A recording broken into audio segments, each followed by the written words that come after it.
Hello everyone, welcome back to my channel. आज हम लोग बात करेंगे टीजीटी 2016 होम साइंस के पेपर से न्यूट्रिशन पार्ट के बारे में। जो हमारा प्रीवियस ईयर पेपर है उसमें जो भी क्वेश्चन न्यूट्रिशन पार्ट से आए थे यानी कि पोषण विज्ञान से पूछे गए थे उसकी हम बात करने वाले हैं।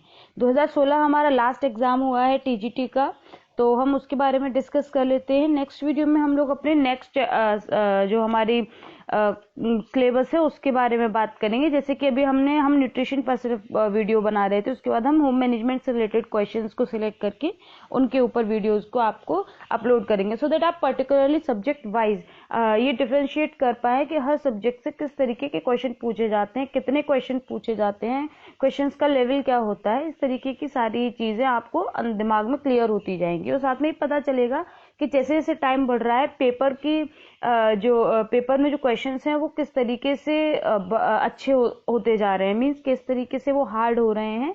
ये भी हमको ये इन इस तरीके के क्वेश्चंस से, इस तरीके के पेपर सॉल्व करने से पता चलेगा।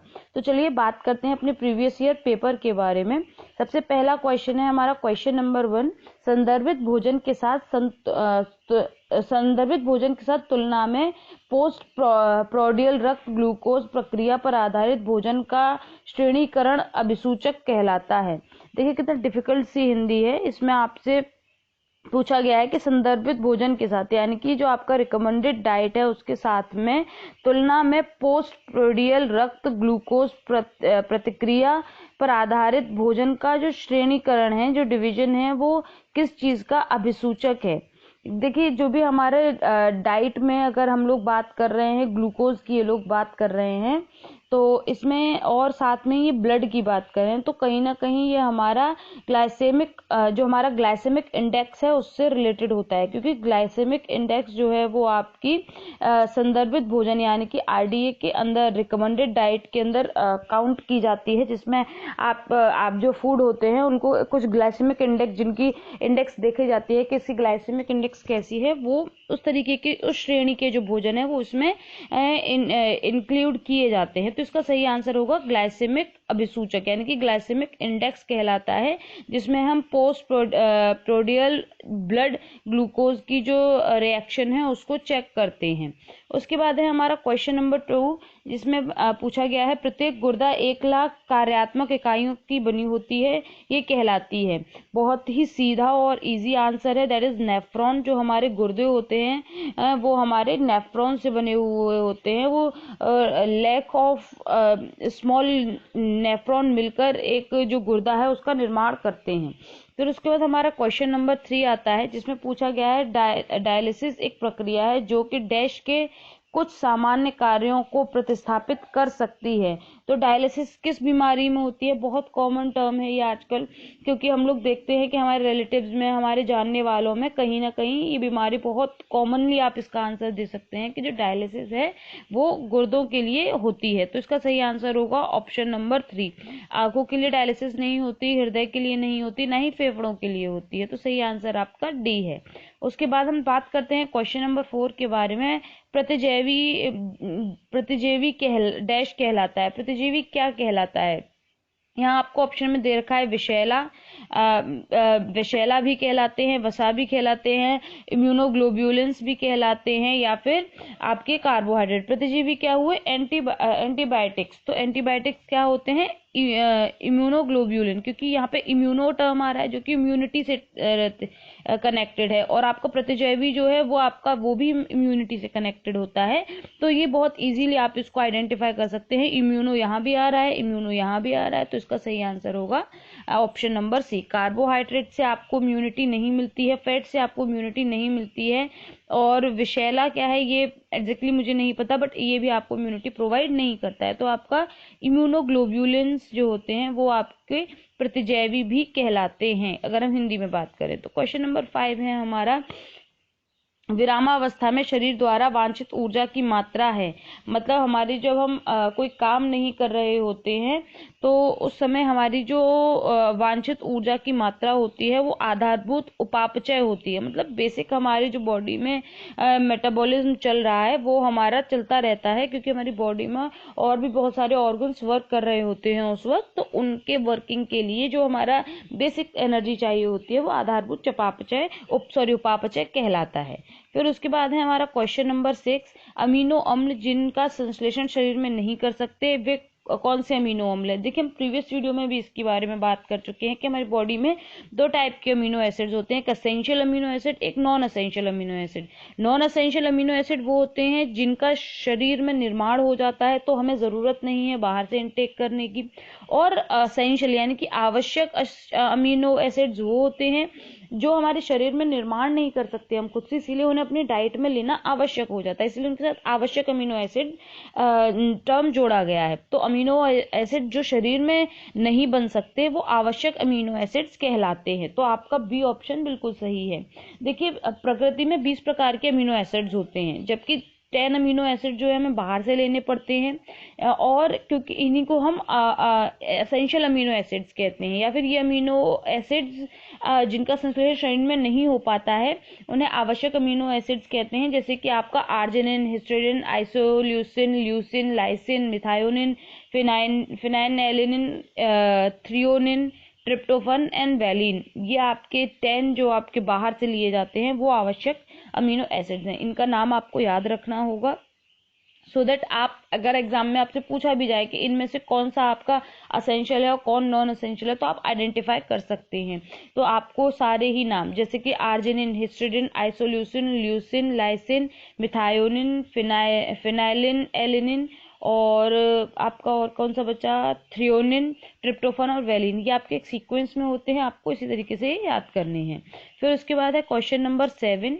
क्वेश्चन नंबर 7 में आपसे पूछा गया है स्थूल खाद्य बड़ी आंत में गति को उत्पत्ति करने में एक उपयोगी भूमिका निभाते हैं। स्थूल खाद्य यानी कि जो फाइब्रस जो फूड होते हैं वो आपकी जो लार्ज इंटेस्टाइन है उसमें आपकी गति प्रदान करते हैं, मतलब मूवमेंट प्रदान करने का काम करते हैं। ये बात सत्य है, असत्य है, या फिर संबंधित नहीं है, विवादित है। देखिए जो आपकी हम फाइबर खाते ही क्यों, क्योंकि हमारी बॉडी में जो भी हमारा एक्सक्रीशन का जो पार्ट है उसमें मूवमेंट बन सके, वो हमारी बॉडी से अच्छी तरीके से एक्सक्रीट कर सके जो भी टॉक्सिन्स हैं उनको अपने अंदर एब्जॉर्ब करके। तो ये हमारा जो कथन है वो सत्य है, तो आंसर 1 इसका ऑप्शन होगा। फिर है क्वेश्चन नंबर 8, डैश घरेलू शर्करा के लिए वैज्ञानिक नाम है। तो घरेलू शर्करा के लिए क्या है, ये है सुक्रोज। जो हमारा सुक्रोज होता है वो घरेलू शर्करा होती है, इसका वैज्ञानिक नाम हम सुक्रोज के नाम से जानते हैं। जो हमारी शुगर है वो सुक्रोज होती है। फिर उसके बाद हम बात करते हैं क्वेश्चन नंबर 9 के बारे में। डैश के पर्याप्त अनुपात वाला भोजन आपके साथ ज्यादा देर टिकता है, वसा, प्रोटीन, जल या फिर कार्बोहाइड्रेट।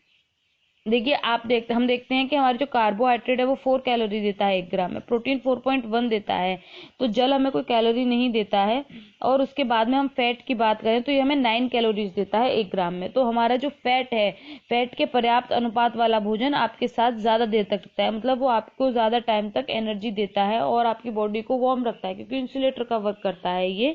तो आपका सही आंसर होगा ऑप्शन नंबर 1। फिर है हमारा क्वेश्चन नंबर 10। इसमें पूछा गया है पेलेग्रा डैश की कमी से होता है। वेरी इजी क्वेश्चन और कई बार आ चुका है और हम इसको डिस्कस भी कर चुके हैं कि पेलेग्रा हमारा नाइसिन की कमी से होता है। तो इसका सही आंसर डायरेक्टली मैं बताती हूँ, that is option number C. उसके बाद है क्वेश्चन नंबर 11, हीमोग्लोबिन बनाने के लिए डैश की आवश्यकता होती है। हीमोग्लोबिन बनाने के लिए किसकी आवश्यकता होती है? हीमोग्लोबिन में आप देखेंगे तो दो चीजें कंबाइंड होती हैं, हीम यानी कि आयरन और ग्लोबिन यानी कि ऑक्सीजन। तो हीमोग्लोबिन जो है वो ऑक्सीजन और आयरन का मिला हुआ एक रूप है। तो इसमें आपको ऑक्सीजन पूछा नहीं गया है बच्चा, सिर्फ आयरन। तो आयरन की आपका डी ऑप्शन लोहा सही आंसर होगा। उसके बाद है क्वेश्चन नंबर 12, डैश फलों और सब्जियों को उबालते जल या फिर भाप में कुछ देर गर्म करने की विधि कहलाती है। देखिए जब हम किसी भी चीज़ को बहुत ज़्यादा देर एकदम से बॉईल नहीं करना चाहते हैं, बट उसको हमें हल्का सा मुलायम करना है, तो हम क्या करते हैं, उबलते हुए पानी में उसमें या फिर भाप में कुछ देर के लिए रख देते हैं। तो वो हमारी क्या होती है, वो देखो बॉटलिंग नहीं होती है। बॉटलिंग में क्या होता है कि हम किसी चीज़ को भर के बॉटल में रख देते हैं। कवरिंग नहीं होती है, क्योंकि कवरिंग में क्या होता है, हम किसी चीज़ को ढक देते हैं। फ्रीजिंग होती है जब हम फ्रिज के अंदर यानी कि ठंडे तापमान में, कम तापमान में उसको सेट कर देते हैं, तो वो हमारी फ्रीजिंग होती है। बचा आपका ब्लांचिंग। ब्लांचिंग ही होती है जिसमें हम खौलते हुए पानी में, जैसे हम मटर को बॉईल कर लेते हैं, हम कभी कभी हमारी जो सब्जियां हैं उनको थोड़ा सा हमें अगर हल्का सा मुलायम करना है तो हम ब्लांचिंग करते हैं। जो छोटे बच्चे होते हैं उनको जो गाजरों को चबा नहीं सकते हैं, तो हम क्या करते हैं, उनको ब्लांच करके दे देते हैं। तो ये हमारी प्रोसेस जो है वो ब्लांचिंग की कहलाती है।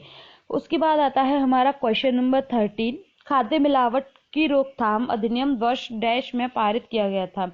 जो हमारा फूड अडल्ट्रेशन वाला जो जब हमने पढ़ा था, तो हमने इसमें देखा था कि खाद्य मिलावट यानी कि फूड अडल्ट्रेशन का जो अधिनियम था वो कब पारित हुआ था। तो इसका आंसर आप मुझे कमेंट सेक्शन में बताएंगे, बट मैं इसका आंसर आपको यहाँ बता देती हूँ। That is 1954। 1954 में आपका फूड अडल्ट्रेशन का अधिनियम पारित हुआ था।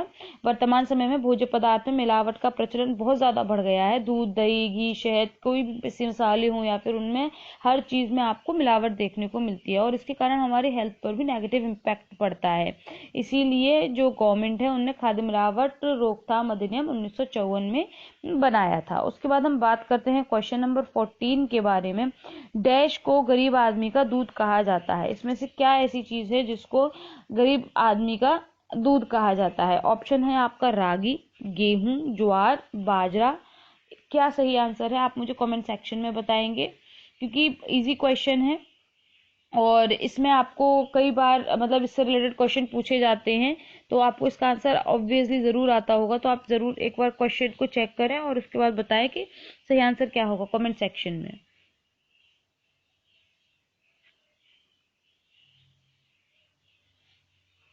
आई होप आपने अपना आंसर लिख लिया होगा। तो इसका सही आंसर है रागी। रागी को गरीब आदमी का दूध कहा जाता है, because ragi is full of protein, calcium, micronutrients, जो कि अगर आप डाइट की बात करें, अगर किसी व्यक्ति को कोई विशेष परेशानी है या फिर वो डाइट फूड ले रहे हैं, तो उसमें भी आपको रागी की चपाती को कंज्यूम करने को कहा जाता है, रागी कंज्यूम करने को कहा जाता है, because it is very good in calcium and other minerals. तो इसलिए इसको हम गरीब आदमी का दूध भी कहते हैं। क्वेश्चन नंबर 15 नेक्स्ट आता है। डैश शिशुओं की सामान्य दुग्धपान समस्या है? कब्ज, डायरिया, एलर्जी, उपरोक्त सभी। इसमें से कौन सी प्रॉब्लम कॉमनली छोटे बच्चे इंडाइजेशन में फील करते हैं? देखिए, कब्ज भी होती है, एलर्जी भी होती है और डायरिया भी होता है। तो सही आंसर होगा ऑप्शन नंबर डी, यानी कि उपरोक्त सभी। उसके बाद हमारा क्वेश्चन आता है 16। शक्कर और नमक के साथ जल की थोड़ी मात्रा डैश के दौरान दी जाती है? कब दी जाती है? उल्टी, सामान्य जुकाम, कॉलिक या फिर टॉन्सिल। देखिए, टॉन्सिल में ठंडक करेगा आपका शक्कर और नमक का कॉम्बिनेशन। सामान्य जुकाम में शक्कर का को आप कब कंज्यूम करते हैं? बच्चा आपका उल्टी में क्या होता है कि बॉडी से एनर्जी कम हो जाती है, क्योंकि वाटर का आपका इंटेक कम हो जाता है। तो इसमें हम क्या करते हैं कि शक्कर और नमक को मिलाकर जब हम देते हैं तो बॉडी में आपका ग्लूकोज पहुंचता है, जिससे आपको एनर्जी आती है, और साथ में वाटर लेवल कम हो रहा होता है, डिहाइड्रेशन होने से बच्चे को हम बचाते हैं। तो सही आंसर है ऑप्शन नंबर ए। फिर है क्वेश्चन नंबर 17। डैश भोजन में प्रोटीन और कैलोरी की गंभीर कमी का कारण होता है? देखिए, और लगभग हर एक पेपर में आपको मैरिस्मस का क्वेश्चन से रिलेटेड क्वेश्चन पूछा जाता है। तो इसका सही आंसर आप देखेंगे कि ये है मैरिस्मस, क्योंकि स्कर्वी विटामिन सी की कमी से होता है, घेंगा आपकी आयोडीन की कमी से होता है, बेरी आपका विटामिन बी की कमी से होता है। तो बच्चा आपका मैरिस्मस और क्वेश्चन से आपके ऑलमोस्ट हर एक पेपर में क्वेश्चन पूछे गए हैं। तो आपको ये याद रखना है, क्वेश्चन और मैरिस्मस में किस चीज की कमी से ये रोग होता है। फिर है क्वेश्चन नंबर 18। पौधों का प्रमुख भंडारण पॉलीसेक्राइड है? कौन सा मतलब विच पॉलीसेक्राइड इज मतलब स्टोर्ड इन द जो आपके प्लांट्स होते हैं उनमें कौन सा स्टोर होता है, ये आपको बताना है।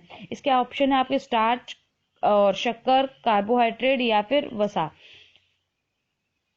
सही आंसर क्या होगा, सही आप कमेंट सेक्शन में बताएंगे, क्योंकि इजी क्वेश्चन है। और क्यों हम ये पॉलीसेक्राइड्स और ये सारी चीजें हम प्रीवियस ईयर पेपर पहले अपने कंटेंट में पढ़ चुके हैं, तो आप इसको आसानी से जवाब दे सकते हैं।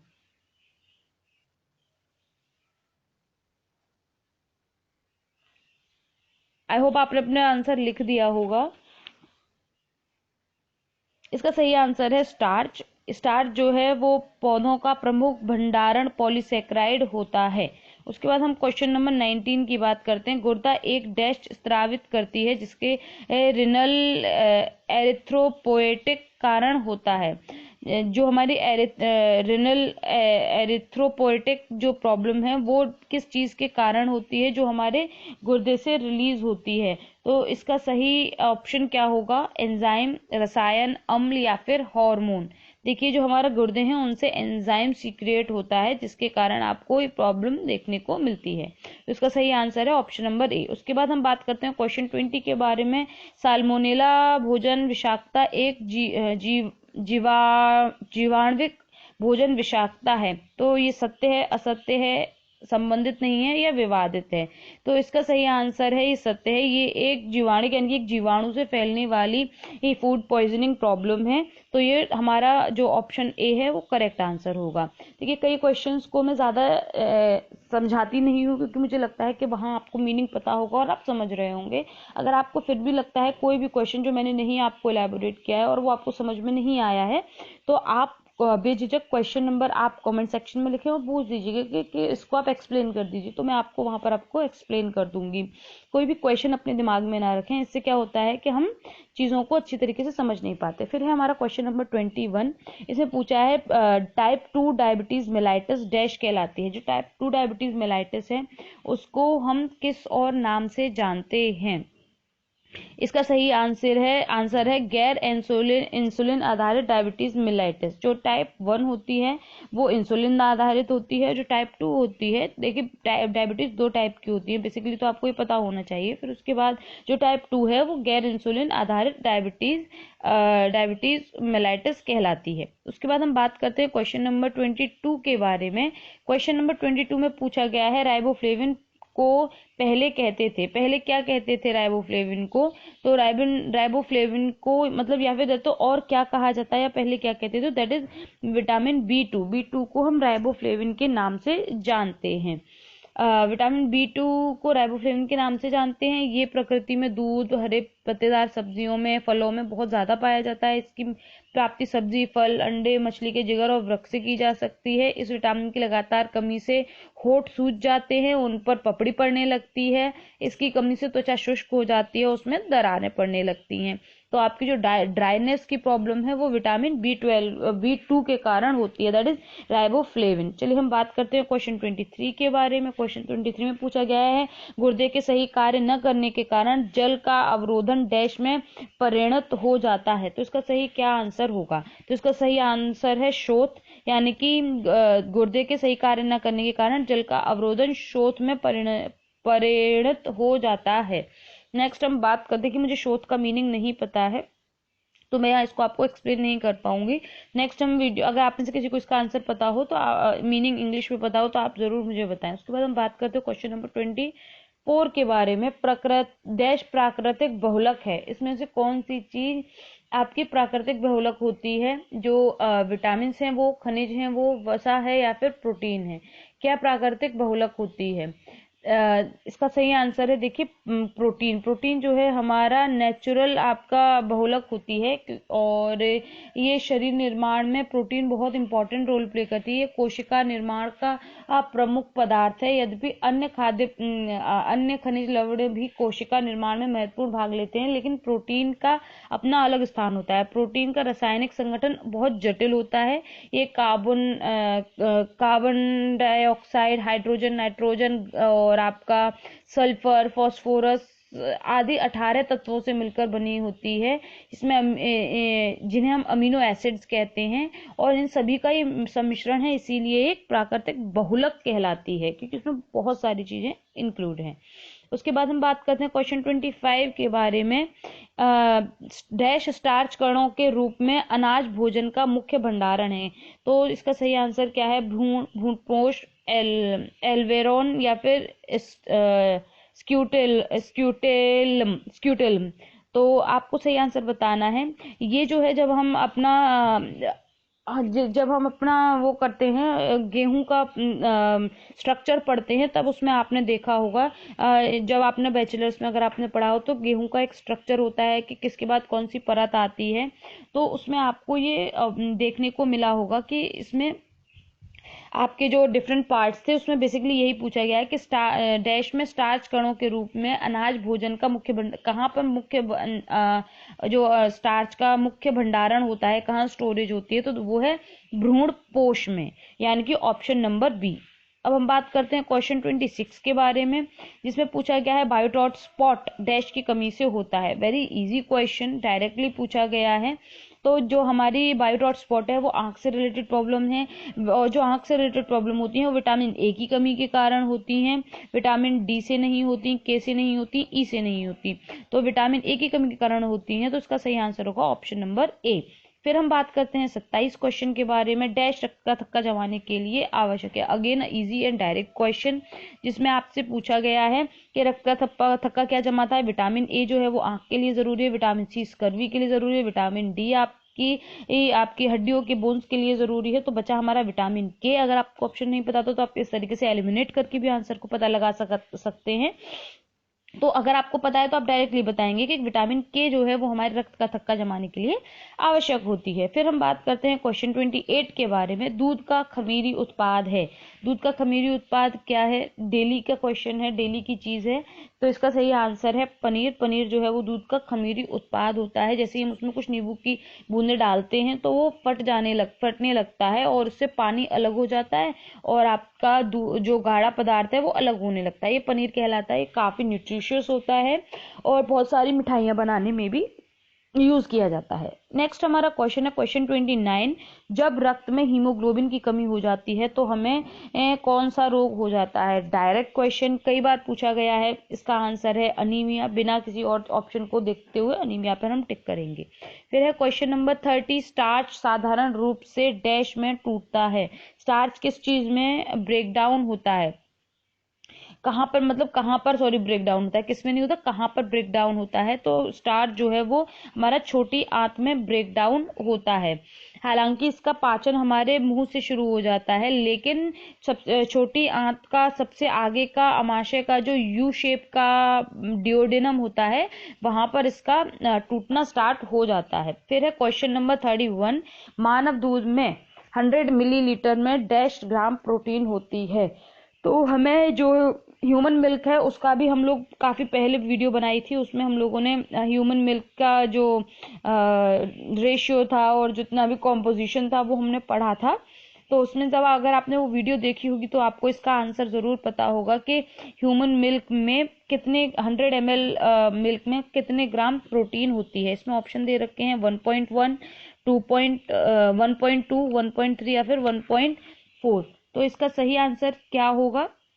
ये है इसका सही आंसर ऑप्शन नंबर बी, यानी कि 1.2 ग्राम प्रोटीन होती है 100 ml मिल्क में, एक ह्यूमन मिल्क में। फिर उसके बाद हम बात करते हैं क्वेश्चन नंबर 32 के बारे में। अनियमित बोवेल रिक्त होना या रिक्त न होना कहलाता है। मतलब आपका जो स्टूल पास अननेसेसरी हो रहा है या फिर हो नहीं रहा है, यानी कि आपकी कॉन्स्टिपेशन रिलेटेड जो प्रॉब्लम है वो क्या कहलाती है? वो कब्ज कहलाती है। तो आपका सही आंसर क्या होगा? Option number C, constipation English में कहते हैं हम इसे, कब्ज हम इसे हिंदी में कहते हैं। इसमें क्या होता है, भोजन ये जब आप कम फाइबर का खाना लेते हैं, पूरे दिन में कम पानी कंज्यूम करते हैं, या फिर आपका जो स्टूल पास करने का जो टाइम टेबल है वो अनियमित है, भोजन में विटामिन बी की कमी कर देते हैं, संतुलित आहार लेते हैं, या फिर पोटेशियम की कमी कर देते हैं, तब हमें कब्ज या फिर कॉन्स्टिपेशन की प्रॉब्लम होती है। लास्ट हमारा क्वेश्चन है क्वेश्चन 33, जिसमें आपसे पूछा गया है विशिष्ट पदार्थ के प्रति ही ऊतकों की प्रतिक्रिया कहलाती है। एंजिमा, एलर्जी, फिटस या फिर टिटनेस। तो इसका सही आंसर क्या होगा? कोई भी चीज जो हमारी बॉडी में रिएक्ट कर रही है पर्टिकुलरली, जैसे कि किसी को किसी व्यक्ति को बैगन खाने से एलर्जी होती है, किसी व्यक्ति को किसी पर्टिकुलर चीज से एलर्जी होती है, तो ये जो एलर्जी होती है वो किस चीज क्या कहलाती है? ये हमारी, देखिए हम बार बार बोल रहे हैं एलर्जी, तो ये जो प्रतिक्रिया होती है उसे हम एलर्जी कहते हैं। तो इसका सही आंसर है ऑप्शन नंबर बी। तो विशेष पदार्थ के प्रति ऊतकों की जो प्रतिक्रिया कहलाती है, मतलब जब वो रिएक्ट करते हैं किसी पर्टिकुलर चीज के लिए, हमारी बॉडी रिएक्ट करती है, तो वो एलर्जी कहलाती है। तो यहाँ हमने कंप्लीट कर लिया 2016 का सारे क्वेश्चंस। अगर वीडियो समझ आई हो, अच्छी लगी हो, तो लाइक करें, शेयर करें, कमेंट करें। Thank you for watching my video and have a good day. Bye bye.